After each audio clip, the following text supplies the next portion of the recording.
Business Express on the Spirit Breakfast, and you can be a part of the conversation this morning. Send your comments and contributions to us via WhatsApp on 0809 4440981. We are also streaming live on YouTube at Smooth 91 FM Lagos. All right, let's get right into it. Rotus is with me this morning. Very good morning to you, Rotus. Happy holidays. Eid Mubarak, as they say. Yeah, happy Eid to you, Ayo, and everybody out there celebrating. Good morning, good morning. Good to be with you all on a hump of the week Wednesday. Yeah, a wet hump of the week Wednesday. And that's exactly where I want to start this morning with the weather. It has been raining in Lagos since around 9 p.m. last night. And this morning, coming into work, I was saying all sorts of prayers because Adela Odeku is full of water right now. All I was thinking of, let this car not go and do something I don't want it to do. Now, what's the implication for infrastructure in Lagos? Because it's all around the state at this point. Yeah, and I mean your recount of your drive into work this morning is the most accurate testimony one can get. The fact that one is worried, the amount of flooding that causes people to have anxiety tells you where infrastructure is and how that needs to be improved. On the flip side, the fact that if you look at our power mix in Nigeria, it's, hydro and gas. That means during this rainy season period, we should have hopefully more power, at least as far as electricity is concerned, but don't hold me to that. But we need the drainage, the amount of refuse that is thrown into gutters, the blockages it causes. It's just, and by the way, for anybody who is looking for a new apartment or anyone who wants to move, this is the time to This do is it. This is the true picture of things. Telling you, I do not like to live on the ground floor of any building that I'm in simply because of these flooding issues. Also, if you have, I was checking out a place not long ago, and next door there was a piece of land where they were planning to build a school. But because it had rained so much, the whole place was flooded. It was a breeding ground for mosquitoes. So you can imagine moving in there and living next to this empty plot of land, which down the line, it would be cool to have your children, if you have kids, go to school right next door to you. That will save you on transportation and so on. But the amount of time it will take to build, put the foundation, do all of that, people were already tossing refuse there. So you already had this nasty breeding ground for mosquitoes, which will now fly into the next building where the residents. So these are the kind of things that rain exposes.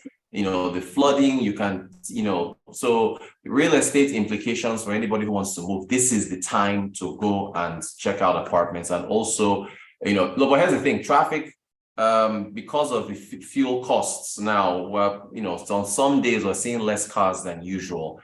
But still there are infrastructure upgrades that Lagos State and a number of states across the nation need to work on, and this is when these things get exposed. Right, you heard it, people. If you plan to move from one house to another, this is the right time for you to get house hunting. You get the true picture of things before you get to an area where it turns into a big pool whenever heavy rain falls. All right, let's talk about the World Bank.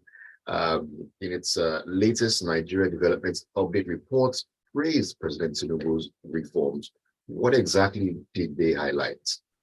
Well, it's been the same thing, Ayo, that others have been highlighting: removal of fuel subsidies, liberalization of the exchange rates, and saying that Nigeria's, GDP per capita, he needs to continue with more reforms, keep up the momentum.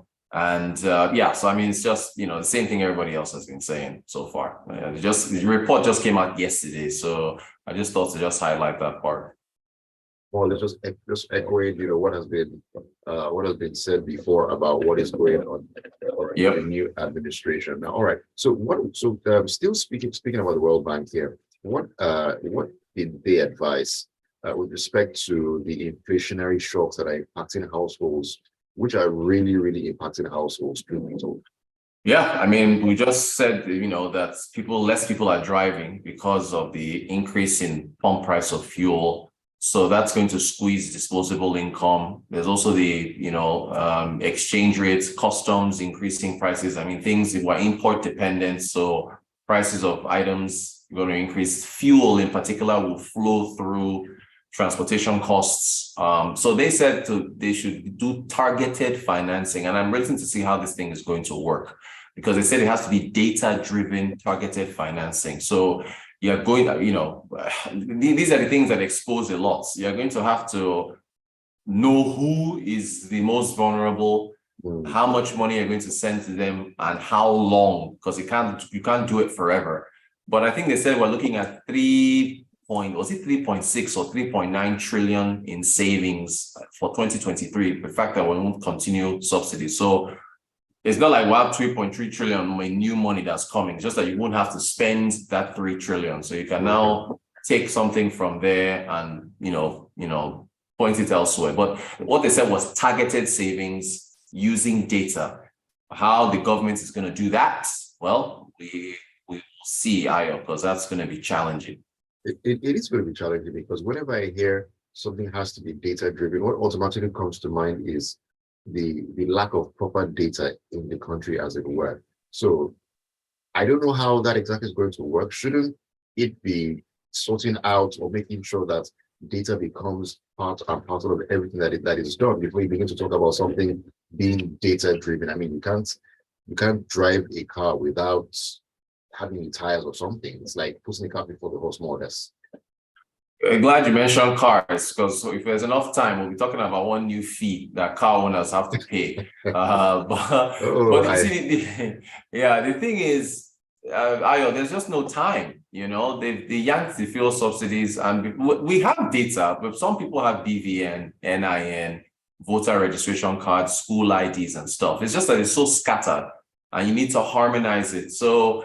And then how do you, so yeah, you're right about putting the cart before the horse. And many people said, perhaps this fuel subsidy removal should have been more organized. But this is already the end of June. And so whatever they were going to do had to have been done this month. So time is of the essence. There's already some registry where they give that 5,000 naira funds to the poorest. They just have to make sure that is data that is reliable, and they have to build on that. All right. Now, talking about the poorest out there, we also understand the World Bank provided a poverty update. What are the latest figures? Well, they're saying in the first half of this year, about 4 million more people were pushed into poverty. Between, mostly from inflation and increased cost of living.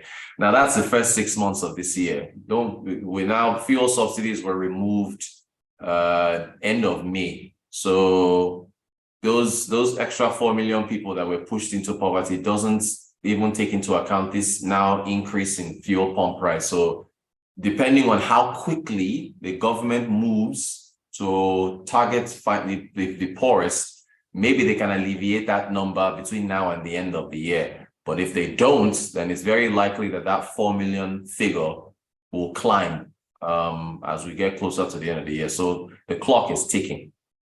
Clock is ticking. All right. Now let's talk about banking really quickly. Now, I understand GTCO and Zenith Bank have both crossed the 1 trillion naira market cap. What exactly has led to this?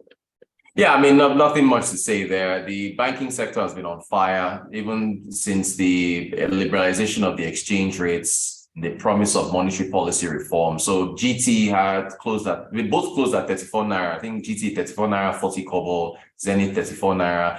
GT has 29 billion shares outstanding. How many does Zenith have? Is it 31 billion? So if you just multiply, they crossed 1 trillion. So basically, stocks have been rising.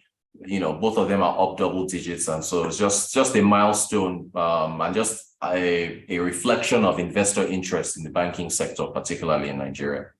Now, still talking about stocks rising and investor interest. Now, apart from banking stocks, what other sector on the stock exchange has been getting attention from these investors?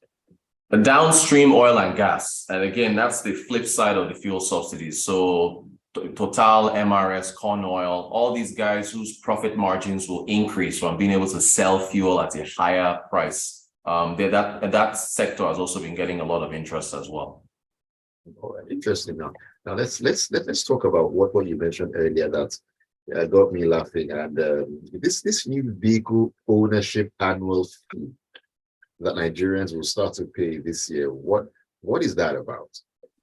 Yeah, I mean, look, the government is looking for money. They're claiming that it's going to increase transparency, it's going to, allow for, transparency, record keeping. But I mean, you already have roadworthiness and all these other things and vehicle registration that you pay for every year already. So again, they're just adding another layer on top of this, and it's 1,000 naira. But it's 1,000 naira per year. So it's, what's that if you divide that by... It's 1,000 naira per year, Rotus, yeah. But multiply that by the number.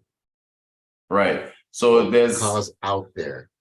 Yeah. So I think for the Bureau of Statistics, as of 2018, they said there's like 11.8 million cars. So that's probably grown. So times 1,000, they're going to be looking at collecting, what is it, 11 billion or so across the nation. So that's the numbers out there. But then you have to now disaggregate that between commercial vehicles, private, government. I mean, I guess everybody will pay this if you own a vehicle.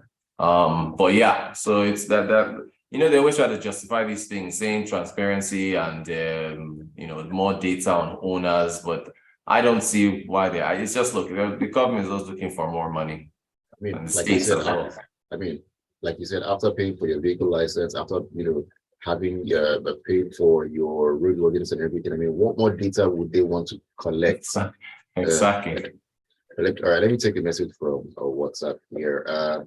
Benga Komu says, Rotus, do you believe anything will happen to assist the very poor? How will they be identified, Seth? Does the government have the will and capacity to target the most vulnerable? He further adds that, Rotus, it's a money-generating scheme. Simple. Will those yellow buses in Lagos pay? Right. Good points. Good points. Gilbert Musa says, good morning, all. Talking about data, which is relevant for continuous planning in Nigeria, we have distorted databases. One way to preserve data is through intentional planning from data in public libraries to our tertiary institutions. Yeah. All right. Benito says, it is appalling that after 24 years of one party ruling in Lagos, the performance is totally abysmal. I wonder how peaceful Lagos would have been. Okay, well, I'm not going to go with that one. He says, however, infrastructure in Lagos is bad. It's like our roads are wearing makeup, and once the rains comes, it washes it all off. Indeed. Real quick, just a very quick update. So banks are now allowing for FX conversion. Maybe we'll talk about this some more tomorrow since we're out of time. But banks are allowing for FX conversion on their online platforms. So you can convert dollars from your domiciliary accounts into Naira, and the rates are pretty competitive. So I think GT was offering 770, Standard Charter 7, around those figures. And also UBA has introduced this visually impaired account opening procedure using Braille. So people who are visually impaired, the blind, can actually use Braille to, that's a good thing. That's a good thing. Yeah, very good. So pretty interesting updates coming from the banking sector in our dear Nigeria. All right. Thank you so much for that, Rotus. And we've come to the end of Business Express. Rotus, do have yourself happy holidays. And I really hope you're going to be in the about city at some point.